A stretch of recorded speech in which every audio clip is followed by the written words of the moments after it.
Hello, this video we're going to talk through the problems on reactions practice number 1. These are all precipitation reactions, and that means that they form a solid, and we want to write the net ionic equations for these reactions.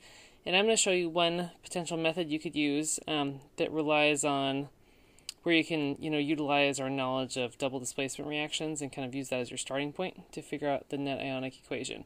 You don't have to do it this way, this is just one strategy. So first thing I want to do is figure out what the heck I'm starting with. So silver nitrate, silver is Ag, it's got a +1 charge, nitrate is NO3 with a negative charge.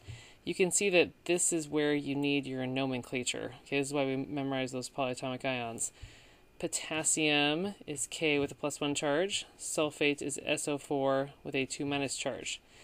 So let's write those out as if they're compounds, AgNO3, AQ, plus K2SO4. I need 2 potassiums for every 1 sulfate because of our charge there. Remember our charge would get up to 0. And thinking of it like a double displacement, I can switch places there. So my K now goes with the NO3 and the Ag goes with the SO4.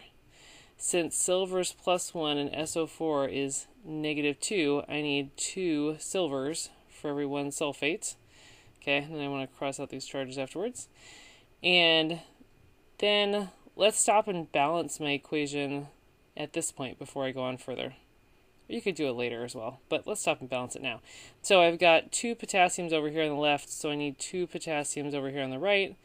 I've got 2 silvers on the right, so I need 2 silvers over here on the left. So now I've got a balanced chemical equation. Let's figure out which one my precipitate is. So I made 2 products, KNO3 and Ag2SO4. Using my solubility rules, I know that nitrates are always soluble. So that means this one's AQ, meaning my silver sulfate must be the solid that I formed. So this thing right here, which we drew out, this is called a molecular equation. This treats these compounds as if they were molecules and are like sticking together, which is not actually true. These are all ionic compounds. So this is not actually the best way to write this equation. So let's think about how these really exist in solution. All of my aqueous compounds are actually going to split up into aqueous ions. So my 2 silver nitrates are actually 2 silver ions and 2 nitrate ions that are floating around freely. And my K2SO4 is actually 2 potassium ions and 1 sulfate ion that are all floating around. And then over here I've got 2 potassium ions and 2 nitrate ions. And the only thing I'm going to leave stuck together is my silver sulfate, because that's a solid. So that actually will stick together in a crystal lattice. This is something called a complete ionic equation. This gives you a good picture of what's really happening in the solution and what's actually in your container. And then we want to write something called the net ionic equation. And typically when someone asks you to write an equation for a reaction, if it's some aqueous reaction, they're usually going to be asking you for the net ionic equation. This is only going to be showing the things that actually change, that actually react with each other.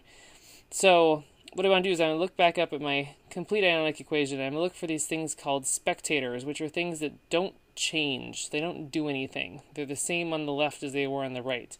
So for example, nitrates, I had 2 aqueous nitrate ions over here, 2 aqueous nitrate ions over here. They are unchanged throughout this reaction. Same thing with my potassium right there. So these ones I crossed out are called spectator ions. They are just kind of hanging out and watching. They're not actually involved in the reaction. So what I'm left with is 2 aqueous silver ions and 1 aqueous sulfate ion combine to make solid silver sulfate. And this is my net ionic equation for my reaction. So I went through and worked through all these steps. This might be helpful at first to do this. As you do lots of these, you might find that you can just skip right to the net ionic version. So you don't have to go through all these steps. What we're looking for here is this is our final answer. Okay, so let's do one more example. A solution of sodium phosphate. So sodium is Na, it's got a +1 charge. Phosphate is PO4 with a -3 charge. is mixed with a solution of calcium bromide. So calcium is +2, bromide is -1.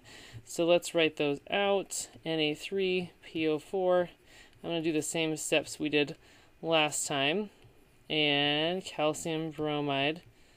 Notice my subscripts. We have to do a little crisscross action here to make sure that our charges are balanced when we're writing our formulas for ionic compounds. Okay, then we're going to do a double displacement. We're going to have the sodium and the calcium switch places. So the calcium is going to go by the phosphate now, and the sodium is going to go by the bromide. Notice I haven't filled in subscripts yet. So in order to figure out the subscripts, I have to think about the charge. Calcium has a +2 charge. Phosphate has a -3 charge. So what I'm going to do here is I'm going to write this as Ca3PO4 2. Do a little crisscross action here. And I'm going to go back and I'm going to erase these charges. Okay, over here, sodium was +1, bromine was -1, so I don't need any subscripts here. All right, now let's balance it. So I have 3 calciums over here on the right, so I need 3 calciums on the left. I've got, then that gives me 3 times 2. I've got 6 bromines, so I need 6 over here. And I've got 2 phosphates, so I need a 2 over here. And I've got 2 times 3, 6 sodiums. So it turns out everything's balanced now. Okay, now let's split these.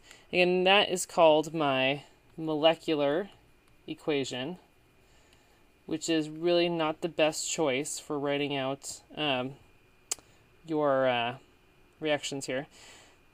So let's write out the complete ionic equation. So what we have going on, we've got 6 sodium ions. This shows what's really happening in solution. So I've got 6 separate sodium ions floating around. I've got 2 phosphate ions floating around. I've got 3 calcium ions, and I've got 6 bromide ions all floating around.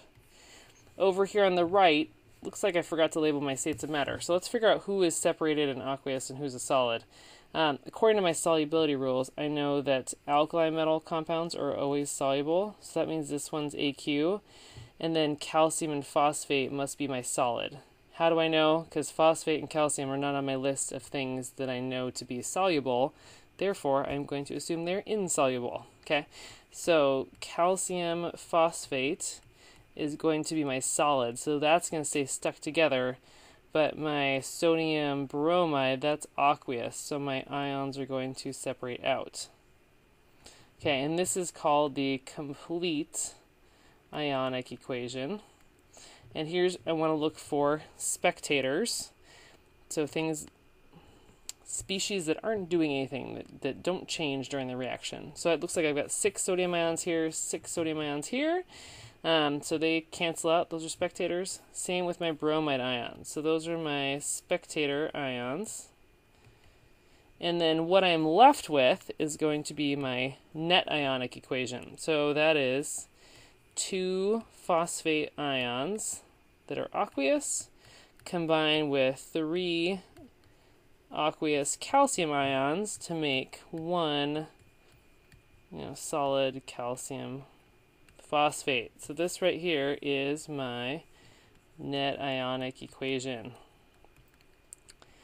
So things we're looking for, states of matter. If something is an ion, make sure you indicate its charge. So PO4 has a 3- charge, calcium's got a 2+ charge, and make sure it's balanced. So I've got 3 calciums on the right, 3 calciums on the left. Okay.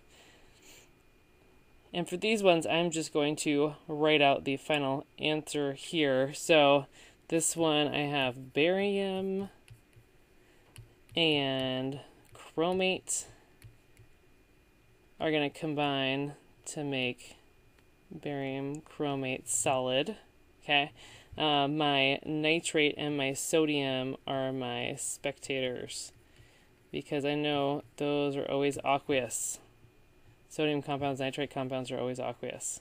Okay, the last one, whoops, I had a repeat there, so we'll skip the last one. I did the same reaction twice. Okay, so hope this helps, and ask if you have any questions. Thanks.